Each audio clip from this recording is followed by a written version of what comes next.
কি বলে, রাজপ্রাসাদের মানুষটাও মরে যাবে, কুড়ে ঘরের মানুষটাও মরে যাবে,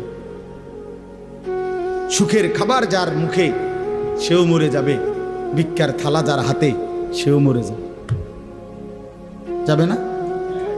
তো যেটা নিশ্চিত অনিবার্য বাস্তবতা, যেই মৃত্যুকে আড়াল করার, অস্বীকার করার, পাশ কাটার কোনোই ব্যবস্থা নাই, কোনোই ব্যবস্থা নাই। না না ক্ষমতা দেখাইয়া, না কাইন্দা কাইটা, কোনো সিস্টেম নেই।